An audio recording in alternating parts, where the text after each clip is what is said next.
Does anyone know if Jane was planning to join today? I know that she was headed to the Premier Public Health Conference, so I wasn't sure if she was able to join or not.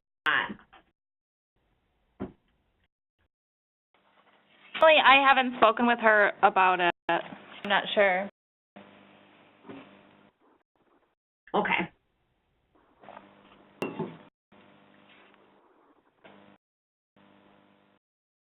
And we'll go and get started, and we can always catch people up if they join a little late. Okay. Jane just guys. Sorry. Oh. This is me. What call info? Call info? Seems it still. Okay. Oh, I figured out how to forward it. Oh, I'm so smart. Thank you.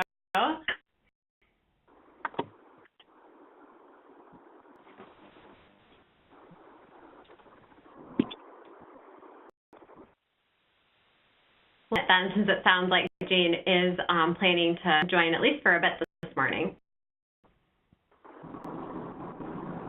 This is Kara. I just have a quick question. I don't think I can mute it from my cell. Am I causing like a lot of feedback with the driving? Are you a lot of feedback? Yeah, like I don't think I can mute my line. And I just want to make sure I'm not being disruptive. Yeah, I don't think you're being disruptive. I think that we can hear a little bit of feedback when you're talking, but not, I mean, it's nothing that's disruptive, so you're totally fine. Oh, good. Thank you for joining.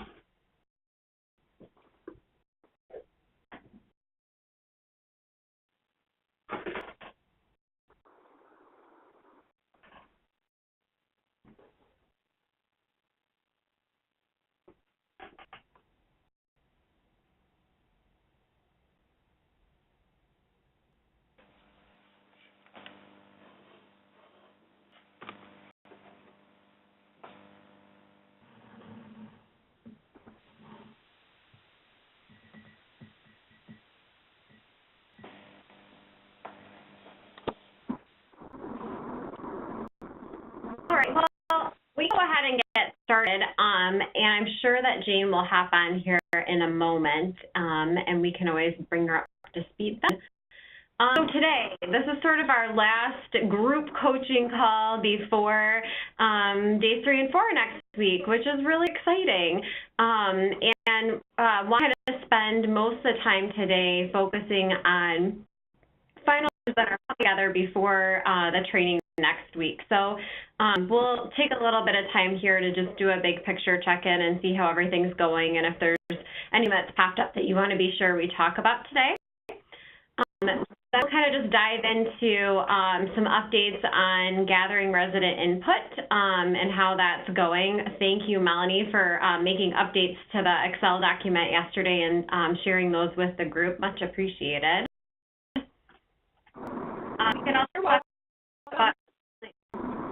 We can also talk about a plan for compiling the rest of the resident input, because I'm sure that there will be lots that comes in this week, and we'll see what kind of support we need with that, Melanie. And then from existing reports on social determinants, do a little bit of check-in on the due assessments, and then on the other DIS summaries if the team has any last feedback on that piece. We'll spend a little bit of time talking about days 3 and 4 and anything that is important to chat about for the piece. And then we can dive into any conversation around the shared vision if we have time. Does that sound good to everybody?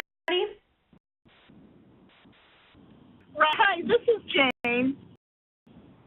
Hey, wondering if we could talk about days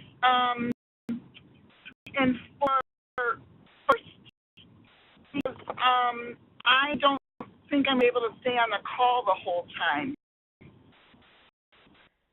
I think that we can make that happen. Not a problem at all. Thanks for letting us know that we should prioritize that item. Thanks. Welcome. Anything else anyone is hoping we can touch on today that I didn't mention that we were going to touch on already, or anything that sort of emerged in the last few days that you want to talk about?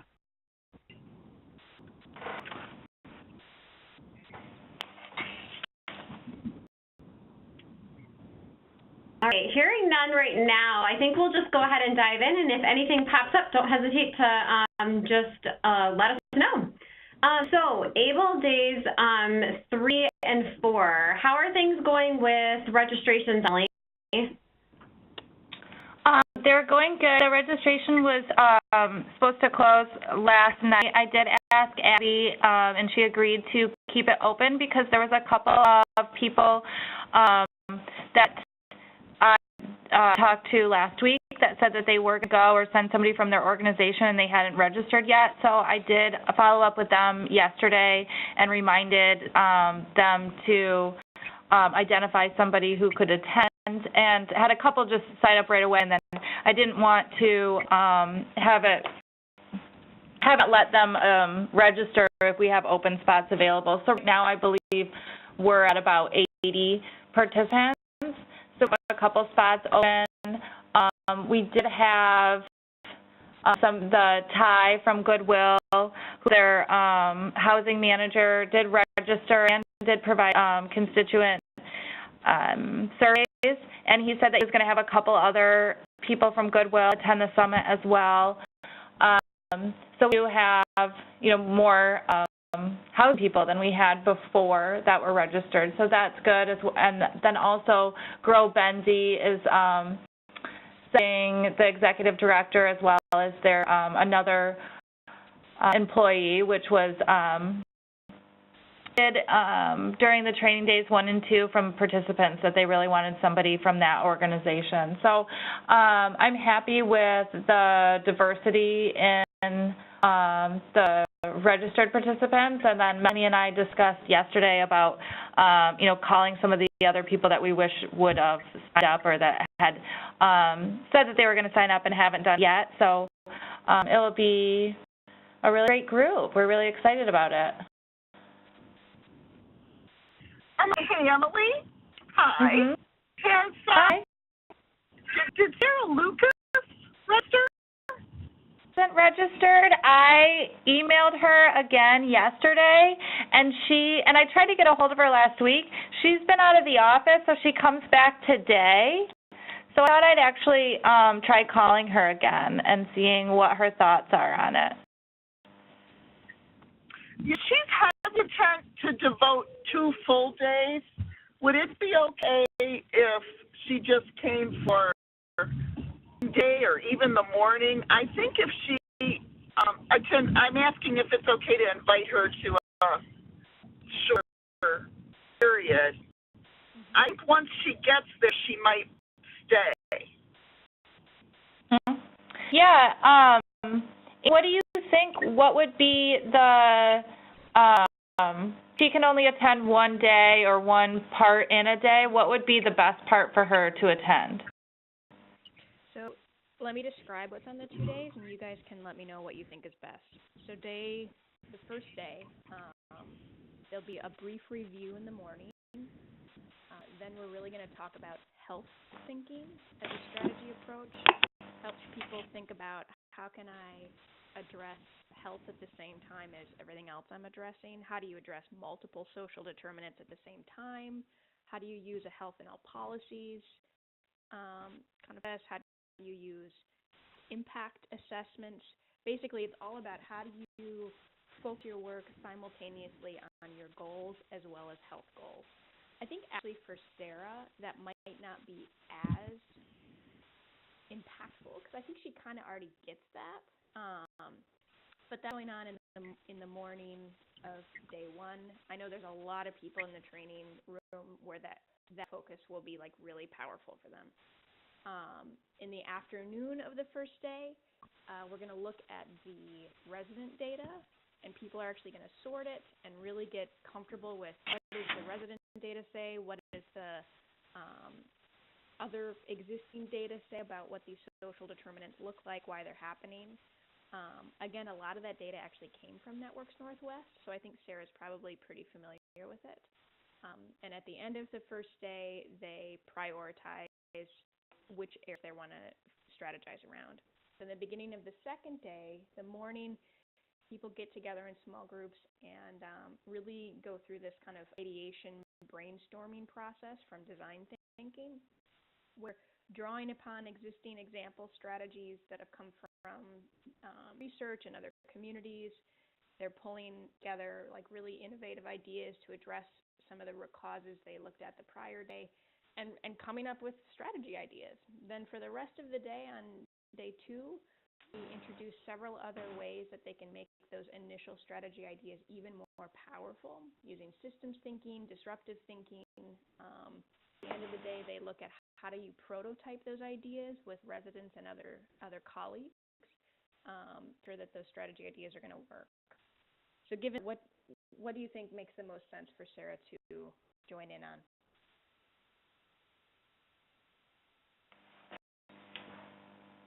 To me, it sounds like the second day, and to talk to her about the morning, and then hopefully she, if that's the only time that she can commit to right away, then that would be a good place to start. And then if she feels that she can make time in the afternoon, maybe she will find value in what happens in the morning. I agree with Anne that she does understand the determinants and has done a lot of research with constituents, and since she shared a lot of her data and that we're using it, it might not be it might be more of a review for her. So if she can't make it to the first day, then I'll let her know what the agenda is like as well.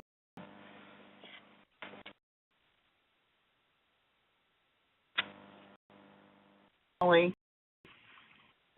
when you talk to I have another question. I'm wondering how many people are returning, and how many people this will be their first team.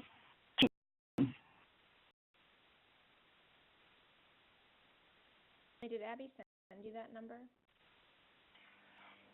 See, right, I'm looking at it right now, and he has something that says like yes and no and blank, and I'm not sure what those mean, but so maybe that's it. But Jane, we can get that for you, the exact number, but just looking at it, there's a lot of, I would say probably 75% are returning. Good enough. I was just wondering. A lot of the names. I think that says it's really positive, and it says that people got a lot of the first set of training. They would come back for 2 more days. Mhm. Jane, do you think it would be useful for Emily to talk with Sarah, if you're actually going to contact her, Emily, today and talk with her about the training? Do you think it's useful to talk a little bit about some opportunities for after the training, if there's any strategy groups that are working on housing issues that are really excited, if it would make sense to kind of link strategy groups with the housing committee that's meeting once a month, and I believe Sarah Lucas is involved with that, so that they kind of have like a place to live and they can support, continue to be supported by the ABLE process, but might start to make a nice link if it's already done. Jane, we talked about that if they go looking at the agenda together. Do you think now is a good time to do that? I don't know, because Emily was introducing to me to the idea that there's a little drama in housing community Traverse.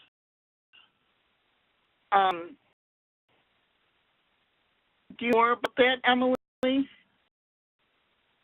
don't know a ton. It just seems that, our work we contacted Sarah a lot, and she has really great data. And then while I was contacting other people within the housing sector, within Traverse City, and then, the region too, there was a little animosity between different school of thoughts with housing, and that I was told that not everybody is in support of, from housing community, not everyone is in support of Networks Northwest activities and what they're doing, and that a couple years ago, Mishta, who's a lot of the housing funds, pushed the region to become regionalized. And when that happened, Networks Northwest, the continuum of care, which is all the housing providers come together there as well, they've based in Traverse City and addressed a lot of Traverse City issues, and so the other communities felt like it's not impactful or relevant to what their work is, so then they fragmented and started their own group. So even though some of these groups say that they're regional, they're not really participating with people out of Traverse City. So it seems, it's a fragmented group. I've reached out to other, the Goodwill and the Community Action Agency and other housing providers to make sure they're represented, because I don't really know much about history or how it's fragmented or the different points of view, but I just wanted to have more people attending so that, those different points of view could be illuminated during the training.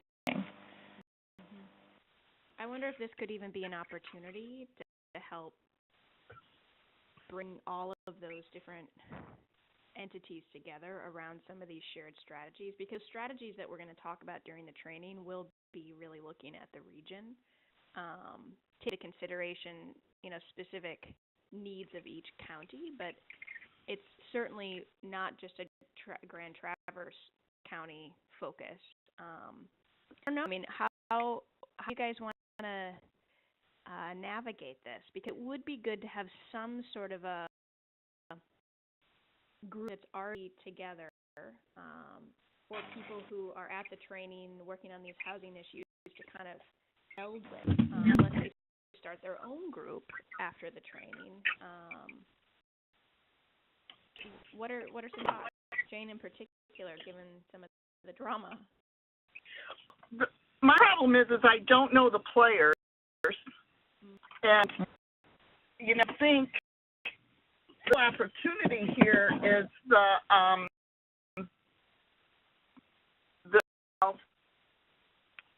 potential opportunity here is the state's new housing initiative, whatever that's going to be. It sounds like there could be additional resources in certain sites, and they're non-committal about which ones those were. But I think we to somehow address that. There's several people working on housing, but it sounds like it's aligned. Mm-hmm.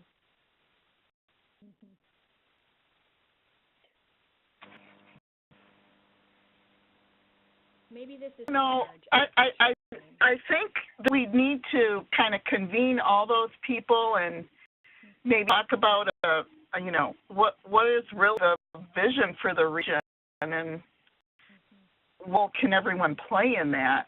But I'm not sure that we can do that in that meeting. Right. I was thinking starting something during lunch or something, bring all the housing folks together and just say, hey, given what's happened so far today with some of these strategies and regional strategies, what are your ideas for how we can align the work better across the region? And maybe that's just the beginning, and out of that, they identify some ways that they want to continue kind of working together, bringing that forward, and we can how to connect and coordinate with them, particularly around some of the strategies that are emerging out of the training. It seems like they almost need to see the potential at the training before they can even have this conversation. You know? Right. What are your thoughts about doing a little lunchtime powwow with the housing group to get their thoughts, and then potentially seeing how to connect and coordinate and potentially support them after the training? Well, I think that would work if Sarah's there. Yeah. She could be like a key, like a key person.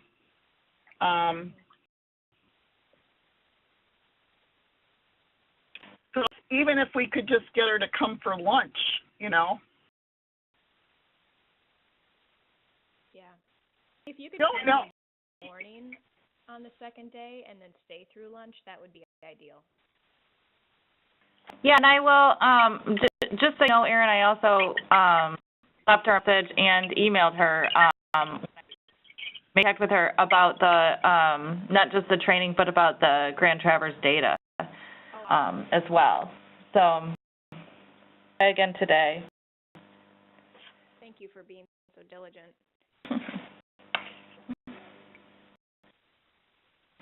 I have a conversation with Penny after our call today too. I'll bring this up and see if she has any other insights, just given some of the other work that she's doing. But for now, let's maybe stick with that plan. Try to do a lunch powwow and see where that goes. Amy and I are we have experience bringing together groups through this merge process, so I'm feeling okay that we can come to some good common ground, especially after they go through the beginning of the training. too, I just think we need to acknowledge it, and not pretend that everything is, fine when it really isn't. And this transportation and food stuff, I think there's a lot going on. There's lots of different people working it, but they're not at odds. Yeah. No, I agree. Jane, in terms of food and transportation, were you able to talk with Christy from Munson Shape Up North or Alan from the transportation group? No, I was just talking with Linda about that. We weren't really sure what we had decided to do. Because we talked about having Melanie and Emily be leaders. And you talked with them about that. No. I'm pretty confident Alan would definitely take that on. Confident Christy would, particularly if we're able to provide some staffing support after. Well, it depends on how much work there is for me and Emily between now and the next training. And, so I think that we could talk about having them staff those groups. Yeah. How about this? So we can get through the agenda today. Why don't we hold this conversation until we talk on Friday? We can coordinate some of these ideas and make sure that we have a good game plan. Oh, that sounds good.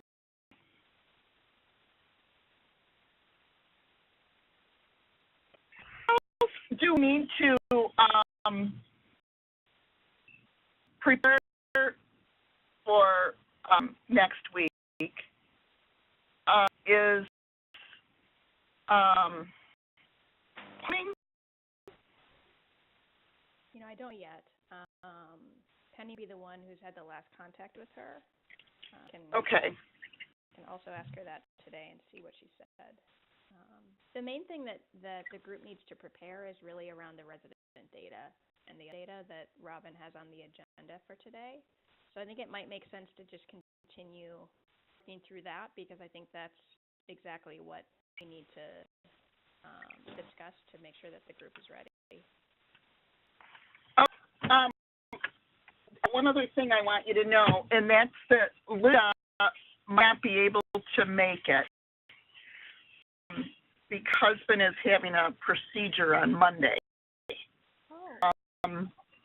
Or check. what, on Tuesday, the day before. So when we talked about the kind of comments you wanted her to make, and we can talk about that on Friday too, because I'll be ready to make those comments if she isn't able to attend. Perfect. Yeah, we'll talk that on Friday. Okay, sounds good.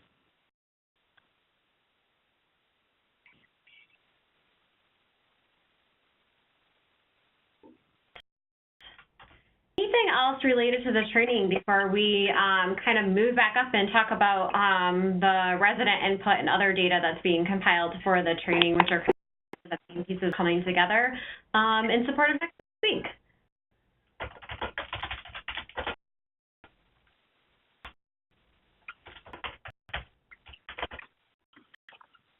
Hearing none, let's go ahead and dive right into resident input. So how is everything going with getting resident input back from local partners who committed to supporting that piece? Seems to be going really well. Just sent me some stuff already, which is great, and I've already updated it. Emma sending me email after email of resident data. B10 has started to send me their data. So I think that within the next few days, we'll have back everything that is out there. That's excellent. Yeah, I was really surprised how many people could take it and run with it. I haven't. There's one that I typed up for Melanie, but besides from that, I haven't looked at the input too much to know how quality it is. But it's really amazing to me how many people have, how many organizations have participated. We've, struggled in the past with getting organizations to participate in sharing their data, but this was something that really worked out well, and I'm really excited that the organizations got an opportunity to work with constituents on helping something for the Shire and then being able to see it next week that we're actually using it. I did want to, I don't know, Erin, if you and Penny always do something, but, when we do use the resident data, do we acknowledge the different places that the data was collected? Definitely. In fact, we'd like to do a really brief panel that just brings a few people that were involved in this process up and asks them some really broad questions like, how did you gather this information from residents? What kind of questions did you ask? How did it go? What surprised you about this process? Was it easier than you thought? That kind of stuff. To really normalize that, hey, this is something really feasible that the network and the region can do moving forward. And so I'm curious from you all, who do you think would be some good people to have up on that panel? I mean, I'm thinking like 5 to 10 minutes. This is not a big thing, but just to actually hear from some people what it was like. Do you have any suggestions for people we might ask in advance to see if they'd be willing to sit up on a panel? I have a spreadsheet of the organizations that participated in the data collection. I would just recommend emailing and asking, for volunteers and letting them know that it's just going to be a 10-minute panel with some pretty broad questions, and we'd really like to acknowledge the work that they've done and hear from them to encourage others to be able to do the work as well, and just see who likes that opportunity. How many total people are there? There are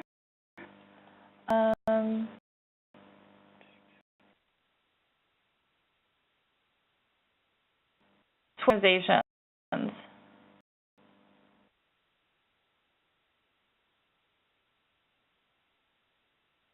And the health departments are pretty broad. Like there was multiple different participating. So I think it would be really cool if we had one person who did community input boards up there, so it was a variety of different ways that people use to get data. So you know, I can look at some of that and see what kind of information we're getting back, and just make sure that we have at least one person who did the community input boards as well.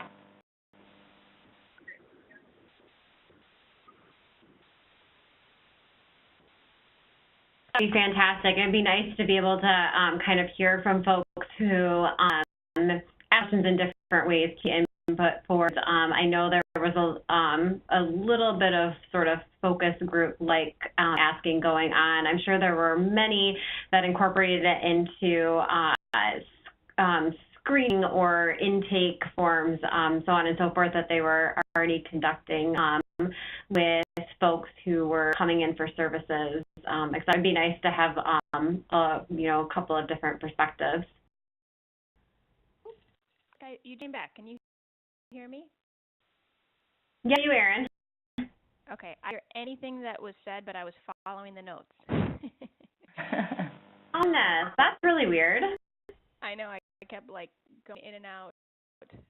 Yeah.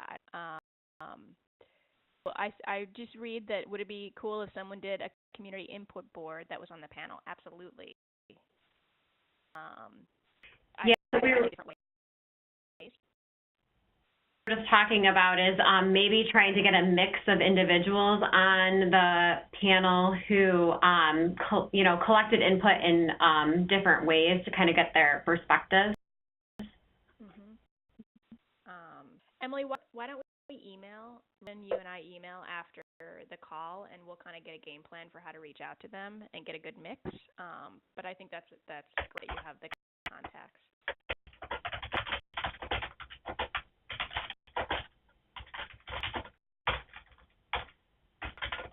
And let me know too, everyone on the call, if there's any specific questions you'd like us to include in that panel, to highlight these different methods and to really encourage people to see this as something that's feasible.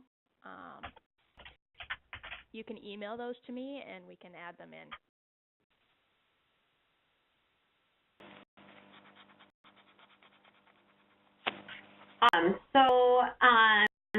It sounds like there's input coming in on a regular ongoing basis, and that you expect to get some more today and tomorrow. Do you think you'll have everything prior to Friday? Do you send out any sort of reminders or tickles to folks who you know collected some resident input that maybe haven't sent it in yet? Out reminders today. I was surprised yesterday. I was actually really scared that no one emailed me anything. And then last night and this morning I got a couple emails. And so I think people collected through the end of the day yesterday and are now starting to send it in. So I'll give them a little while, and then I'll send out reminders this afternoon. And what I need to do, you know, there was a couple that had some issues scanning them, what the quality looked like after they scanned them in, and so how are we going to get those? So, you know, I just got to follow up with a couple of more of the people who said that they were doing it to see if they're having issues sending it back in or how we can support them. Good one. Back to that, there will be lots that come in, because I think that will also kind of lead into some of what our next conversation will be here in a little bit in terms of actually getting that information into the Excel document. Melanie, I don't know what your schedule looks like this week, and I know that you agreed to take that on for the group, but I'm wondering if you might need some support of other team members to get some of that data in the Excel workbook. Yeah, well, actually this week has been really good. I don't have a lot of out of office time, so I do, like today I'm here all day, so I plan to do these surveys kind of all day as they come in. I will say the bit that I've done, it's pretty quick and easy because each of them only has 3 questions on there.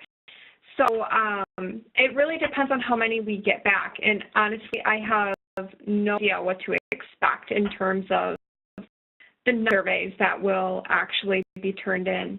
Right now, I feel like I have a good grip on it. However, if I feel like I'm starting to drone, I'm happy to reach out to the group. But I think a lot of people work on it. Could get tricky when it comes to trying to like integrate all the different versions together. As Erin pointed out, Excel document doesn't work well with Google, like the online. So yeah, that's where I'm at right now. Okay, that sounds like a good plan. So yeah, just if you get to a moment where you're like, oh my goodness, there's way too much information to get into this Excel doc, just send a message out via Basecamp, and we will all be on the lookout and respond so we can pitch in and help you out. One idea, Melanie, if it does get to that point, is you could just send out a blank view of the resident input data table, and people could just add the new data they're typing up right into that. So it's really easy for you to tell what's new and what's new. And then you can just copy and paste those new rules into your master copy so that it's less confusing. You would be the master of the database, and then you take in little pieces of what they're doing. In that, I can show you exactly how to do that, or Robin can show you how to do that. Okay. But there's definitely some hacks you can use to input without having it a huge headache. Okay.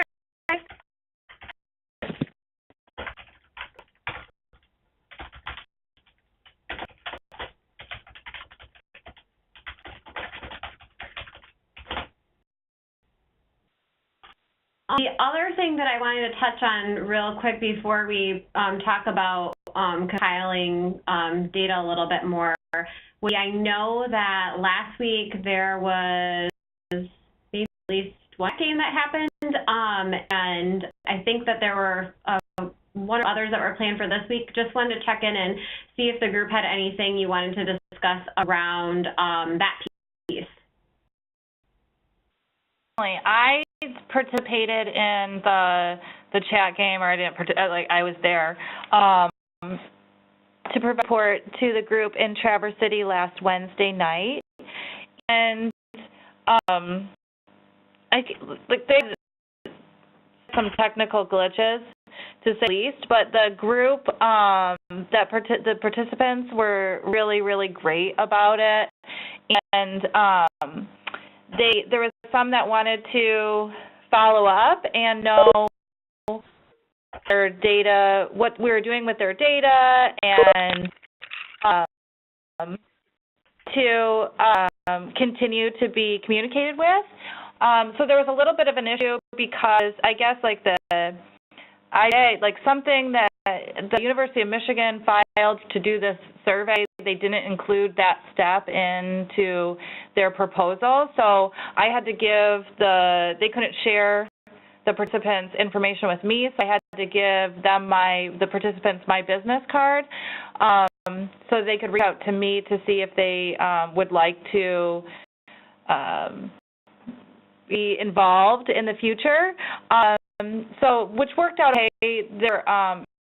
I had a cell phone on there, so I said that they could text me, which worked out. There's one person who texted me that said that they wanted to be engaged in our work in some capacity. So I thought that was really great. The problem that I had with the game, and I'm glad that we have this opportunity to discuss it. So what does the chat game have to do with our work, or what? I played the chat game, and the version I played, I felt like really just have our work a little bit better. This version of the chat game, I'm confused on how it fits in with the Shire's work, or what data we're going to get that's going to be valuable to us from the chat game. How is it different than the one that you had played? Well, this one is is about a hospital. And so it talks about, all the different services that we think of as public health and healthcare. And then has those divided into the different pieces of the pie. And then it asks participants, what level of these services should be provided by the hospital. So they gave a brief, 3-minute PowerPoint on how a hospital actually is required to, with the Affordable Care Act, to provide additional services to the community and to have a community health improvement plan. And the IRS does something, it was really high level, everybody in the room, I was confused as to why they were even talking about it. No one in the room paid attention to it, and then they jumped into the game. Asked, should the hospital provide information or provide services to, or at what level should the hospital provide services for healthy food? And the group was none. The hospital shouldn't do that. Other organizations should do that. And then it was what should they do? Safety, helmets and different safety equipment. And they're like, no, you can get that at a different organization. Why would the hospital do that? They should focus on making people feel better. And so they really, the group was saving all their money because they're like, oh, other organizations provide that and provide for that. So, the hospital, they didn't even want the hospital to focus on prevention. They just wanted the hospital to focus on what you see, what they see, and what they interpret a hospital service to be. So kind of we need to give this feedback to the chat group or immediately. And she, the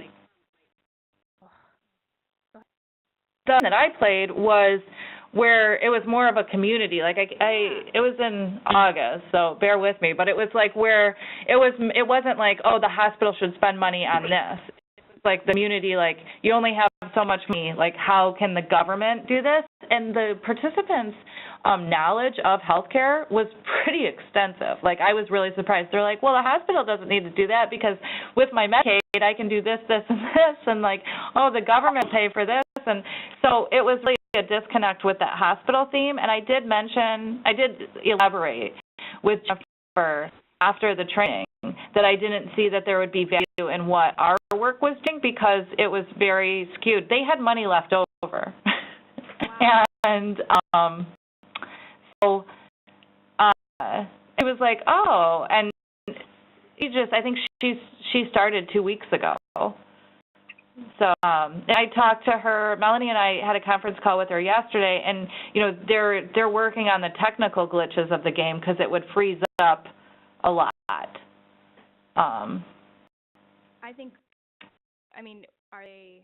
They're going to switch it to more of a community level versus the hospital focus?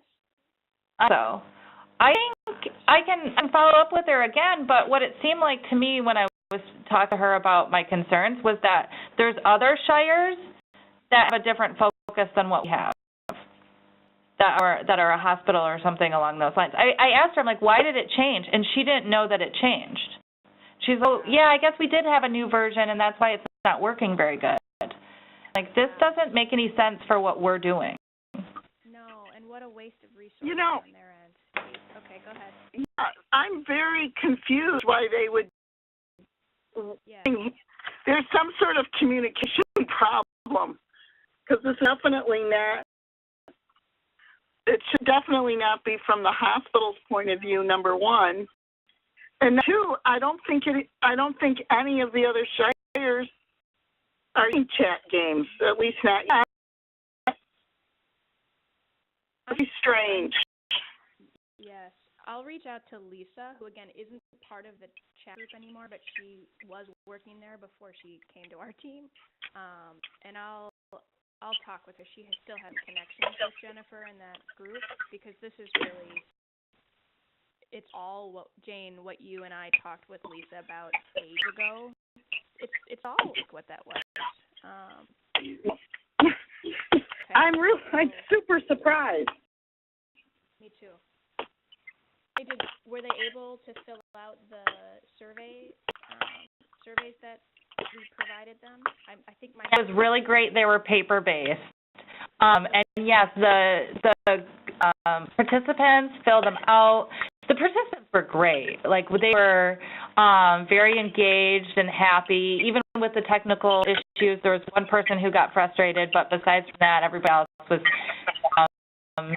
standing and were, wanting to engage. Thought that the lunch was great, or the dinners were great. And like I said, there was one person who's texted me since then and wants to be a part of some work that we do. And I did tell them, I was like, we'd love to have you participate at some level with us, and we'd love to get your input going forward. I go, I got honest with you, though, we don't have, going to be being able to afford gift cards and lunches all the time, but, we still want to hear from you, and we enjoy your thoughts. In there, we gave, some of them, I don't know if Melanie's opened it up, but some of them gave paragraphs for each question. And really, I typed those ones up for Melanie, and they were really, I saw some opportunities that I was like, ooh, it would be really good to pair with, some non-traditional group there that they, that they had some really great thoughts. So I think that perspective was really helpful to us. Wonderful. Okay. Reach out to Lisa, and I'll let everyone, I'll pass along whatever she says, and hopefully we can get this down to the other counties. Well, so it's the way it goes. It's great that you got such great data. That you were there, Emily, and you were able to really make some observations and provide some good feedback too, so that they're also hearing from Shire that this isn't exactly what had in mind in terms of how the game was going to unfold. No, Erin, if there's somebody, if I should reach out again to let them know my thoughts, or what you hear from Lisa, and what I can do to assist. You got it.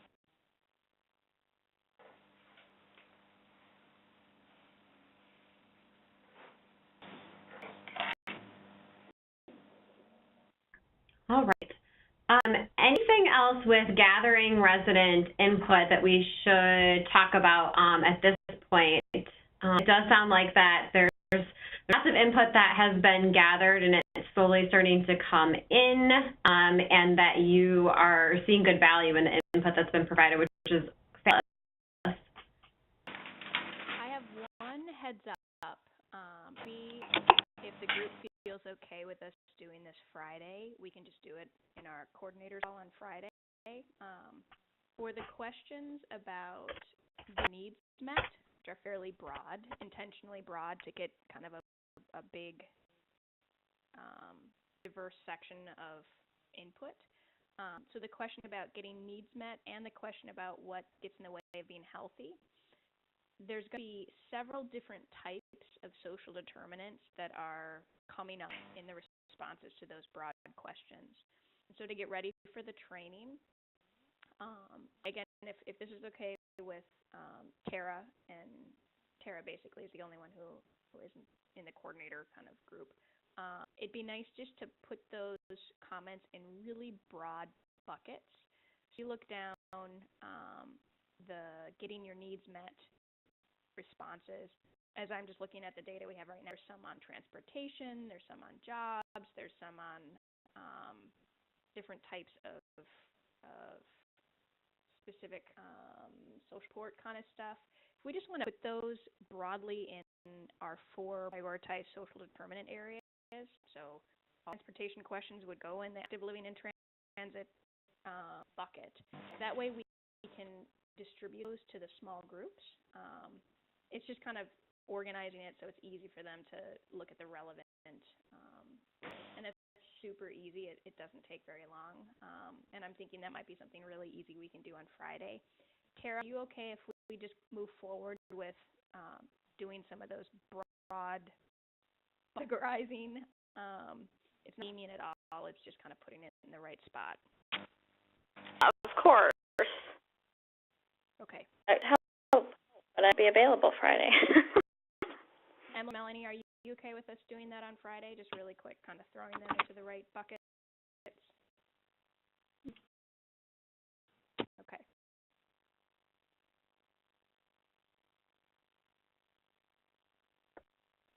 On Erin.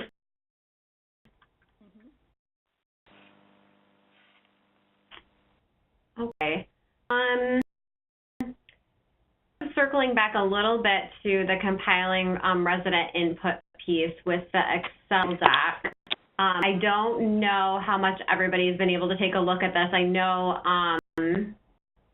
Mount have been in it on a very regular, ongoing basis, but this is what the document looks like, where the information is being compiled. And basically what Melanie's been doing is she's been taking responses to questions. So, for example, what helps with living a healthy life, and literally putting the response that was provided by that particular resident, or responses from the community input wall, so on and so forth, in here, and noting what county it came from, so that the group can kind of keep track of that. So that's what this document looks like. It's really easy to edit and put information in.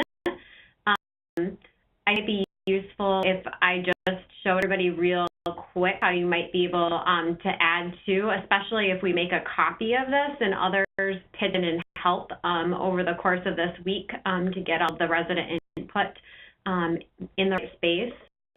So if you, let's say that you have some resident input on hand that you want to add for this particular question. So in the past month, what has helped you live a healthy life? It's pretty easy to add that. So you can literally click on the cell below where you want to add it. And you can either right click and say insert, and you can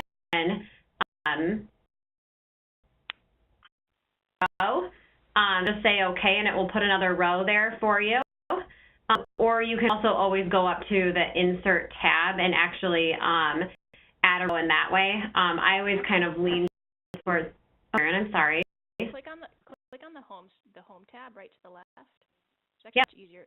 See the insert button kind of to the right on that bar. It's right next to delete.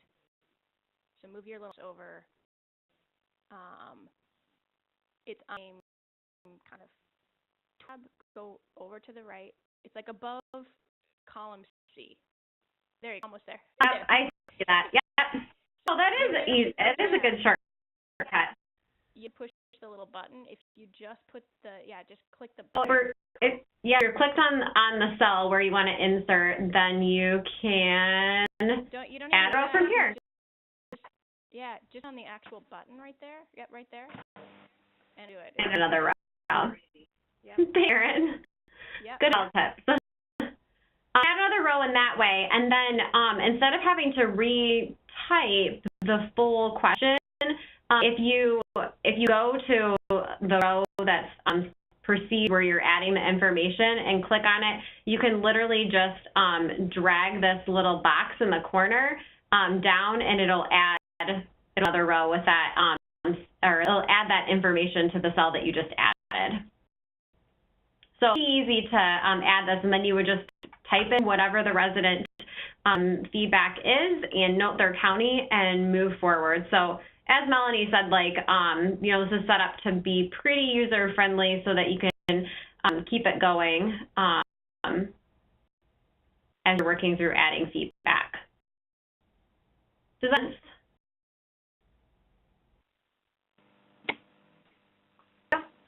Yeah.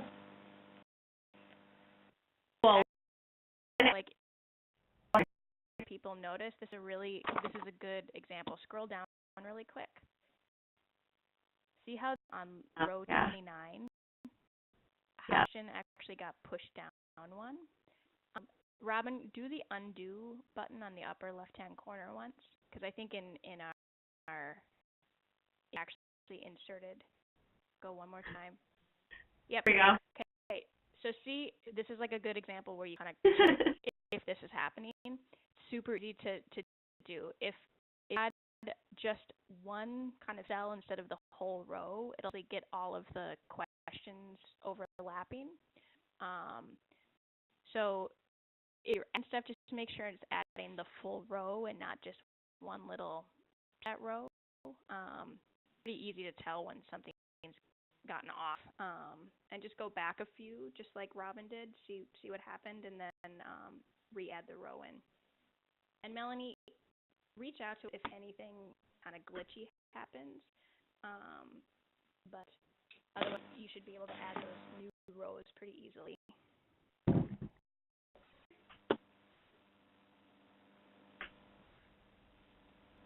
Does there any questions about this particular document where all the resident input's going in case you have to jump in and help out that we should talk about with the good of the group for today?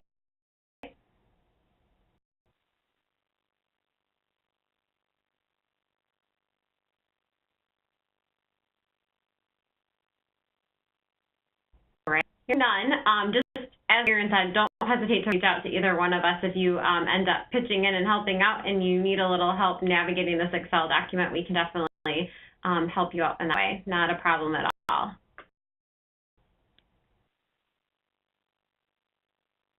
Aaron, you want to chat about our check-in on with the Excel doc? Nope. Okay. So then there's also data that's being compiled from existing reports for the social determinants of health.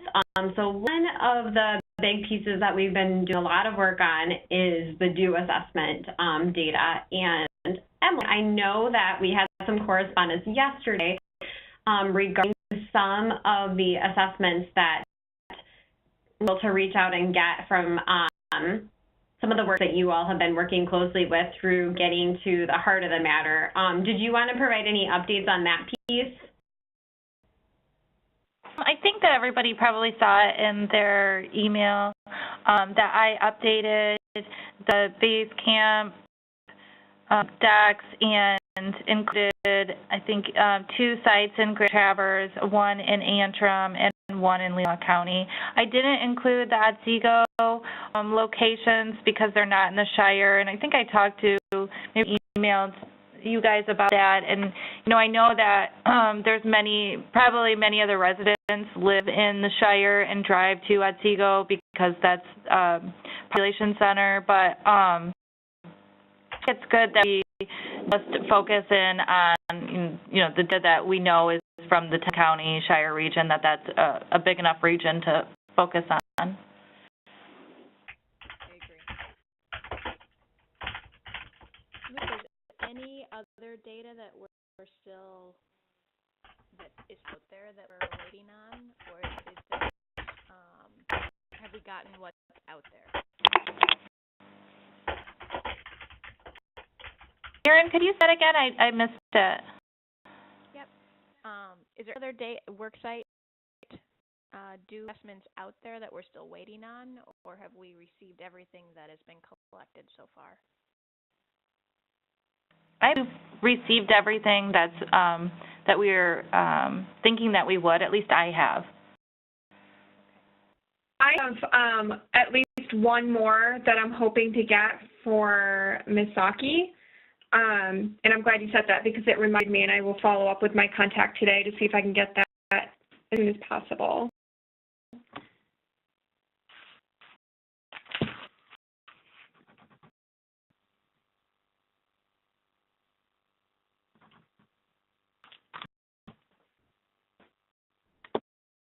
Doing a lot of back and forth with HHS around this particular data, and specifically with the contractor who they're working with, who is just an interim person right now, around this data. And I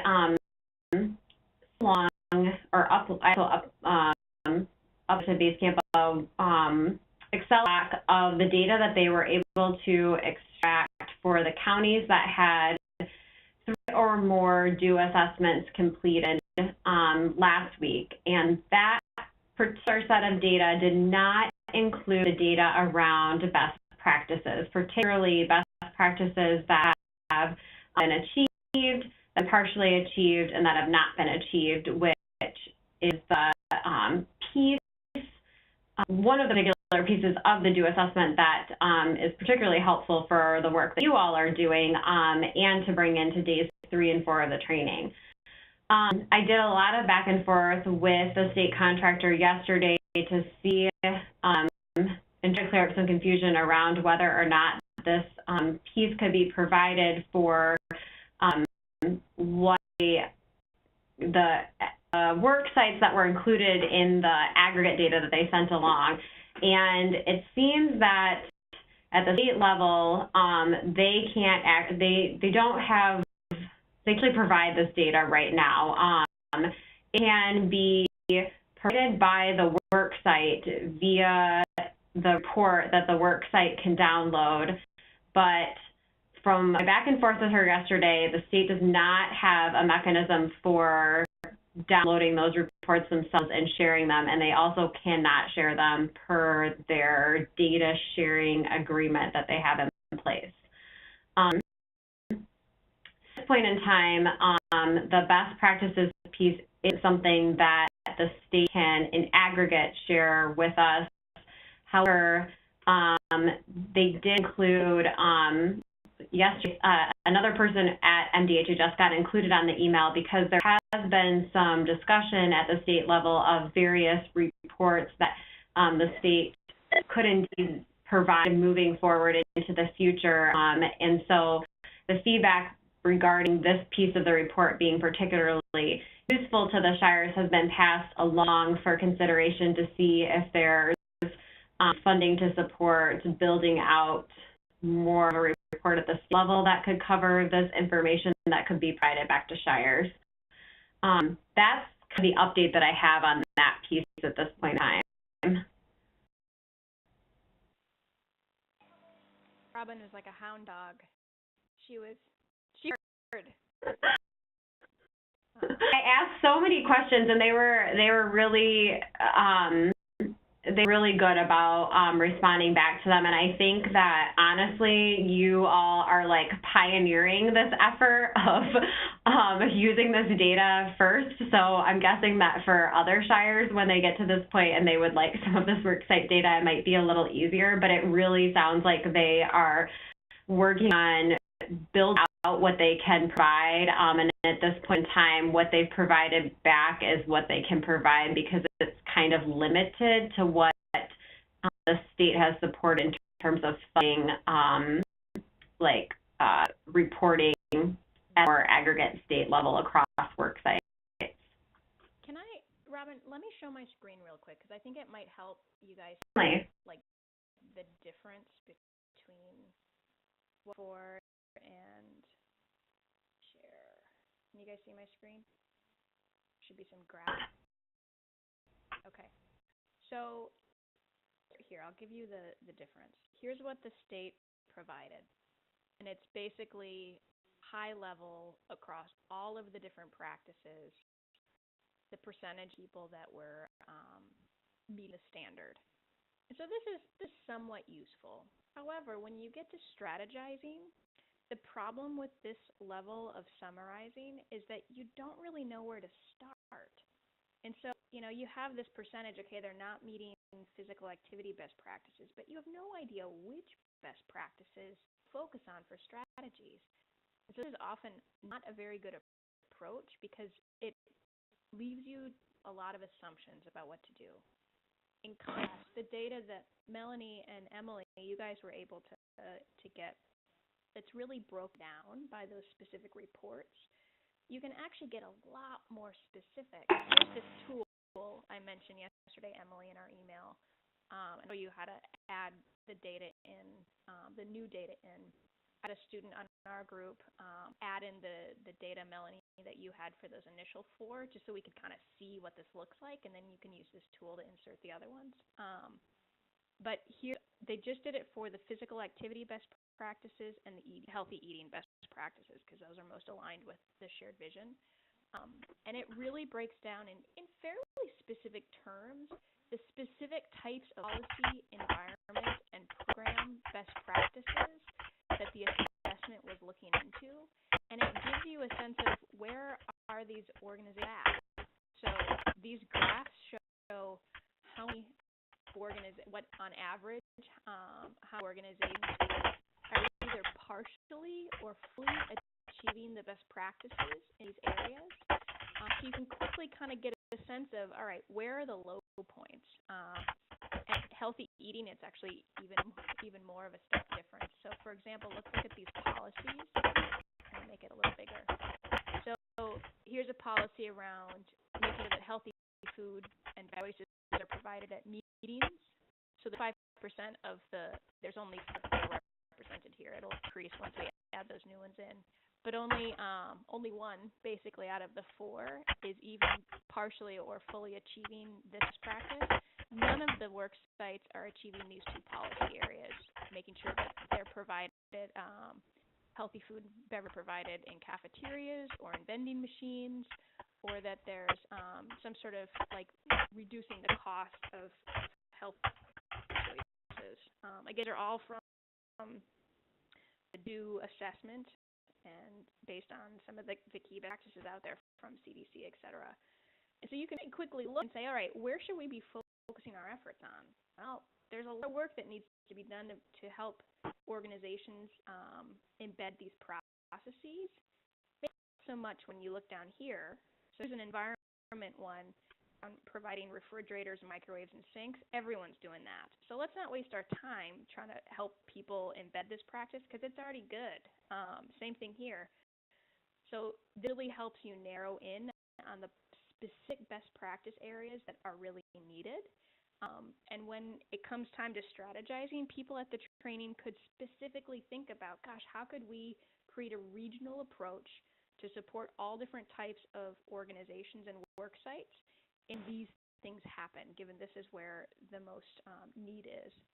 So you see the difference between like the level of detail here to guide strategies versus a very high level summary here. Just a really good kind of thing, a lens for you all to have when you're strategizing is the more detailed the data you can get, the more actionable and useful it is for strategy. What are people's thoughts about these kind of how this data can be used in not even upcoming training, but in the types of work that you all are doing? Melanie, I love this. I think it's great. I love the visual aspect of it. I think when it comes to data, I think people would have some visual piece as opposed to just trying to sift through the different data points. I think this is going to be really helpful for the trainings, and I am going to save this for my own personal use for future projects because this is great. I love this. So just to show you under the hood, this is the big Cadillac red tag. Here's under the hood. Here's how you make those graphs. Here are the key best practice areas that are included in those assessments. There are 2 of them. There's a 10 for physical activity, and I think 12 for eating healthy. And each listed, the text of that little thing from the SAND report is listed here. So when you're looking at, let me make sure I have one up. I don't have one up. When you're looking at those reports that you uploaded, let me bring one up really quick. You just find which ones are on there. Sorry, I didn't have this pulled up. Give me 1 second so we can see it. Go. Let's do that. What the heck?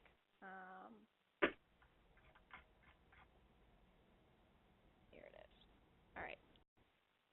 So on reports, you scroll down to where it actually lists out the best practices. Again, we're not looking at infrastructure. We're going to go right to physical activity.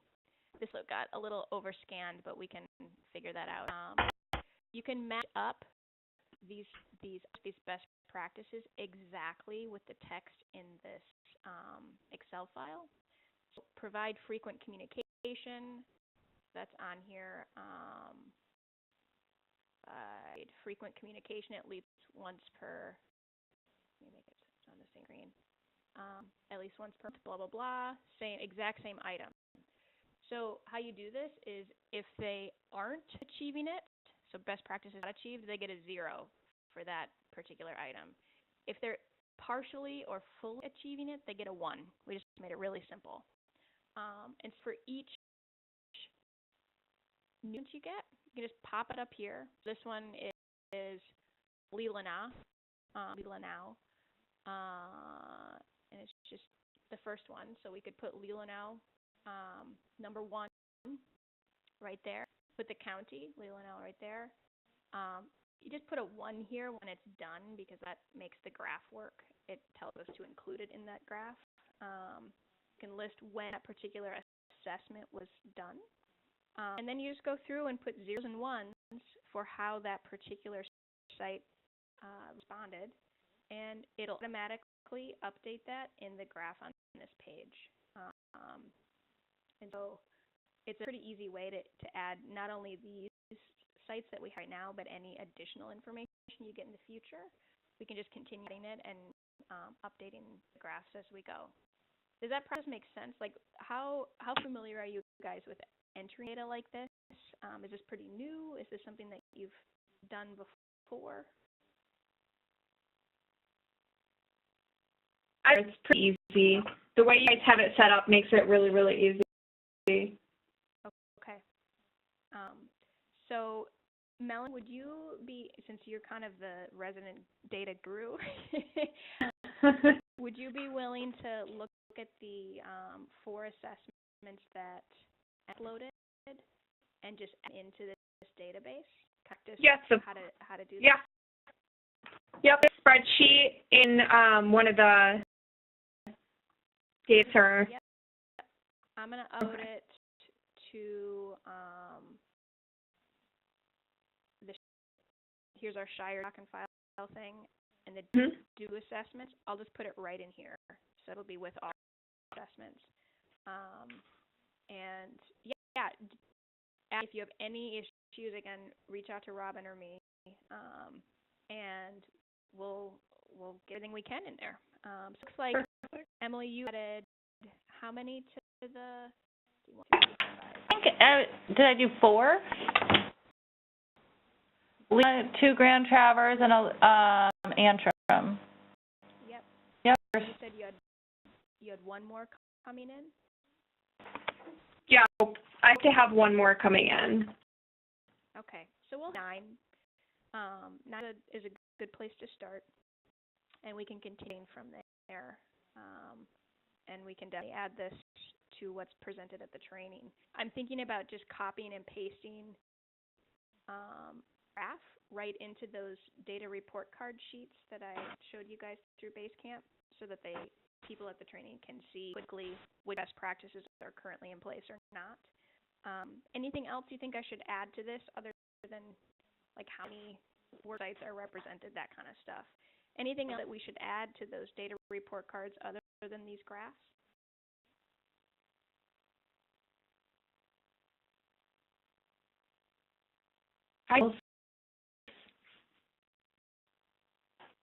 Okay. Robin, any other thoughts given your background in data?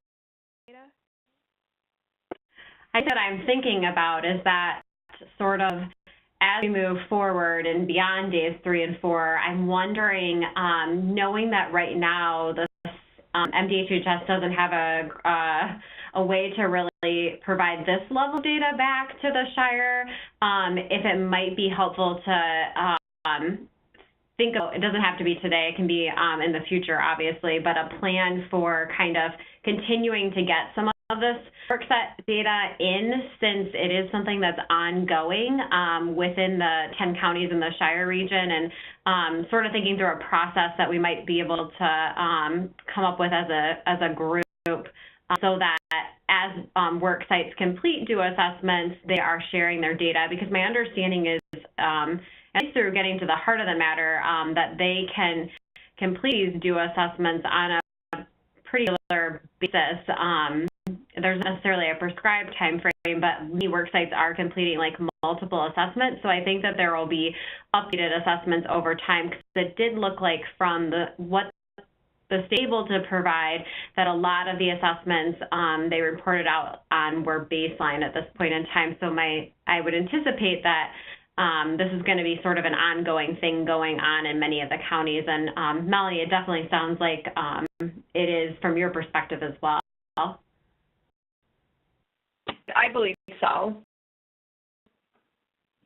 In the future, we'd create different versions of this to show how things are improved. So you could actually show baseline with and this is what this baseline. This is before they've had any intervention, and then show over time how these numbers are changing and increasing, hopefully. So we definitely look into that moving forward. Okay, Jared. Robin, I'll throw the screen back to you. Aaron. Yep.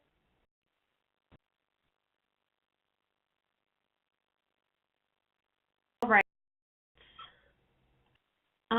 Let's see here. And then, Aaron just talked about the data summaries, or the little report cards that the MSU team worked on. And I know a couple were able to take a look at them and provide thumbs up. I wasn't sure if there was any additional feedback that we should talk about as a group here today, since the plan is to bring those into the training next week to help support the work that training participants are going to do on days 3 and 4.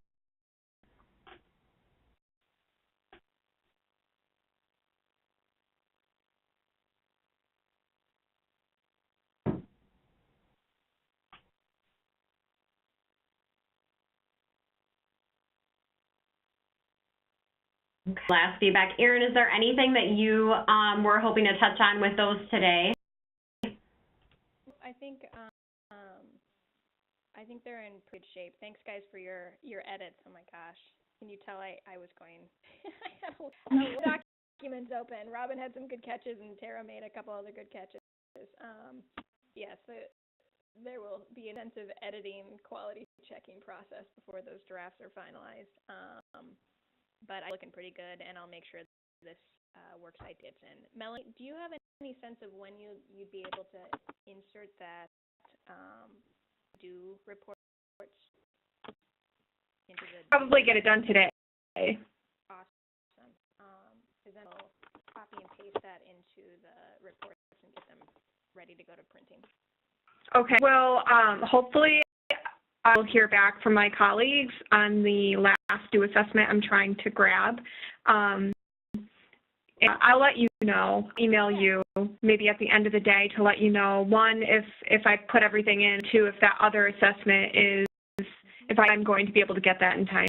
And to be honest, you have a couple days, so you don't have to hustle too much.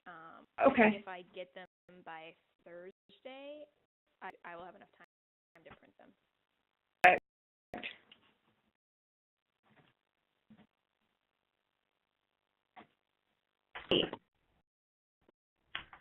Talked about days 3 and 4, and it sounds like we're feeling pretty good about that. Is there anything, we have about 10 minutes left, is there anything that we want to return to in terms of finalizing the initial shared vision? I know that over the last week, Melanie, you shared the one-pager that you all have been working on. Folks reviewed, provided some feedback. I think that that's shaping up to be a really nice document. Anything there that we should touch on today?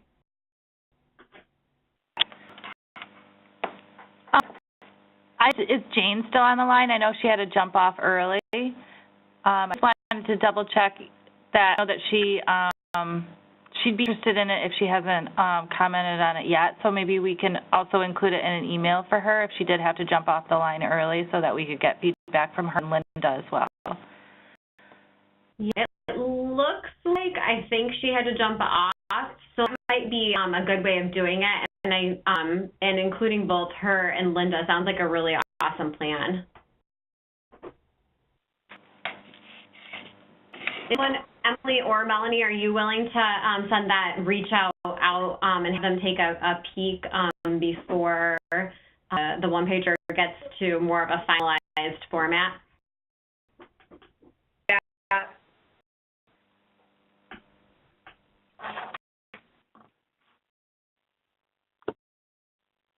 Make sure you let them know that we're trying to have a final version prior to the Okay.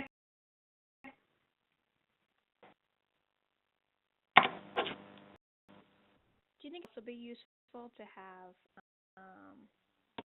just let people know about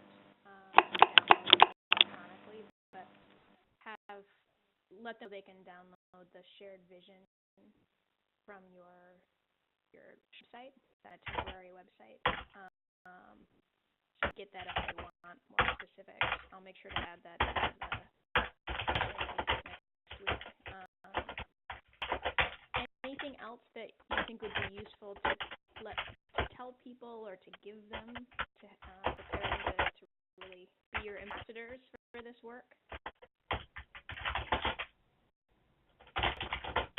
I think that I share. I met with the Community Connections Hub group last week, and we're trying to develop a communication plan. And Melanie has done a really great job with the hub, with Amber, the hub person down in their counties, in collaborating on a communication plan and providing presentations out in the community that are hand in hand, where they're joint presentation, so that people are not confused, or try to clear up the confusion around the Shire, that the Shire is working on two different populations and the Community Connections is kind of warm, and what we're doing with obesity and overweight is another strategy. And they're pretty, they're both dealing with social determinants of health and are both coming from the Shire, but are really targeting different populations. There'll be some overlap. And in discussing that with the group and to figure out with them, some of their ideas of how to coordinate better, they really liked the idea. They have their Community Connections one-pager, and then I said that we were developing our one-pager, and then also trying to update the one-pager from the Shire. And I don't know if we'll be able to have it done in time, but the one-pager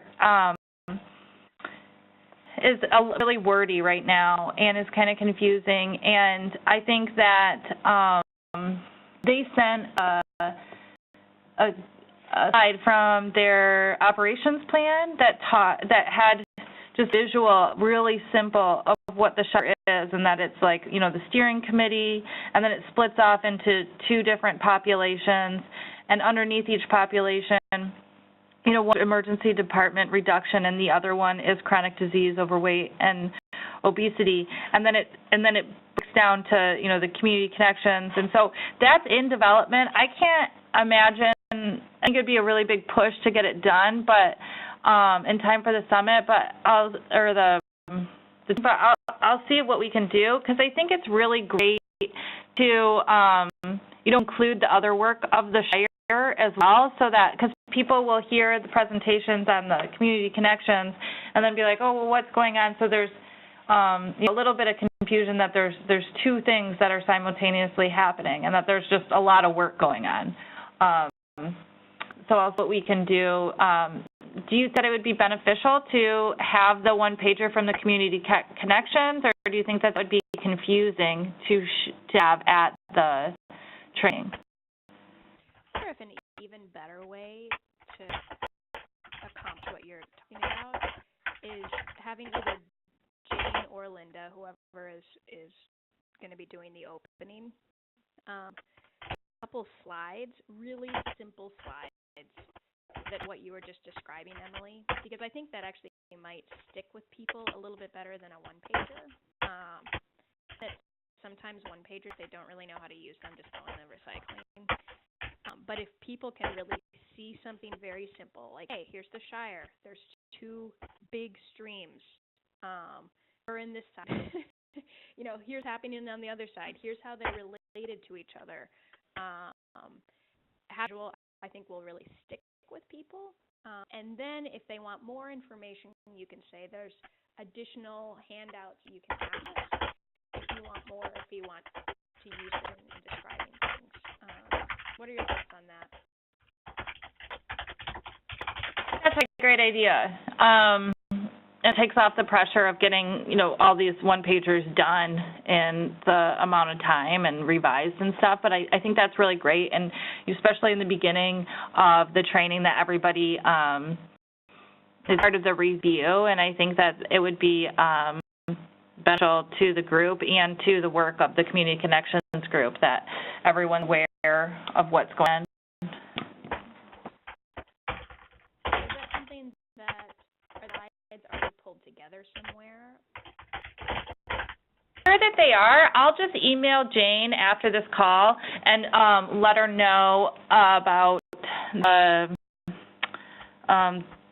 addition to the presentation that we'd like to have her include.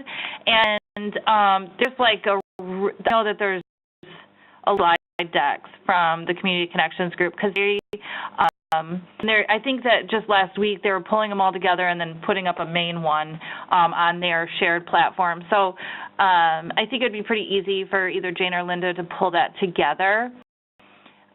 So or know what this group was thinking. I think like one slide. One. Like so Perfect. Because people pay attention to one slide, they'll tune out if there's too much. And so I tend to really push for simple, punchy, one really visual that's like easy to quickly understand on the big screen, and like that. That's even less pressure for them.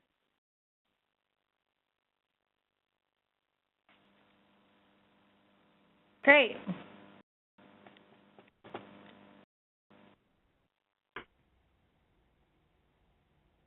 For doing that follow-up with Jane and Linda, Emily, and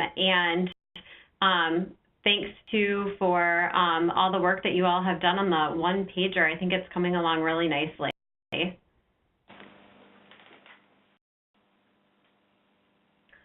We have about a minute left, and something else I wanted to check in on today with the team is following days 3 and 4. We don't have any additional coaching calls set up, but we'll obviously still continue to have coaching calls.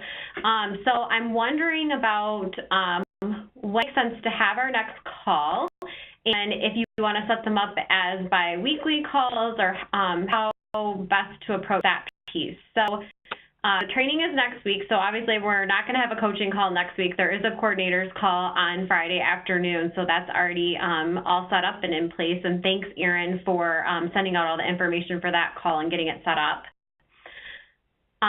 In terms of the next coaching call, does it make sense to try to have one the week of October 16th, which would be the week directly following the days 3 and 4 training?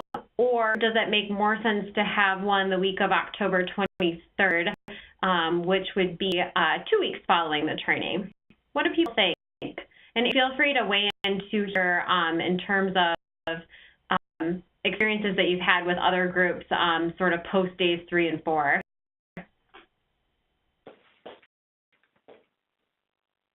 I was just going to turn it over to Erin of what she thinks, because I'm just kind of bogged down with this stuff, so I haven't looked too much ahead past the 11th and 12th. So, directly after the training, after the first 2 days of training, there was just a lot of stuff to like type up and compile. Melanie, you did the bulk of that. There's some of that after this training as well, just because people are going to be working with a lot of stuff. So it might be nice to touch base the week after if you all are okay, if the dust has settled, just to get a game plan for how to organize, compile, and up anything that needs to be summarized from the training, because the quicker we can get that out to folks and start to engage them in some of the next steps after the training, I think the better. So again, big picture in 30 seconds, 20 seconds. At training, people are going to be working in small groups to come up with strategy ideas. At the end of the training, they're really going to think about how can we prototype or get feedback on strategy ideas from residents, from colleagues, from staff who might actually be carrying them out, to make sure they're actually good ideas and that they work. And so that's the primary thing that's going to be happening between days 3 and 4 and 5 and 6. People are just going to be bringing up the strategy ideas at collaborative meetings, at meetings, asking residents some questions just like they did in this round, but next time be about the strategies. So like if someone has someone in a service visit, they might describe a bit of a strategy idea to that resident and get some input, and then they could send that back. That's the primary thing that's going to be happening. It might be nice to meet the week after, again, just to kind of get a game plan of what to summarize and get back out to people, which groups are actually have been formed as a result of the training, and how do we lift them up and support them in the ways that they need to be supported.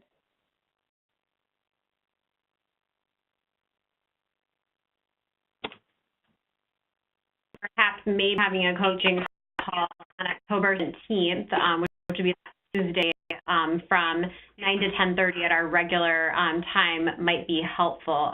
What do people think?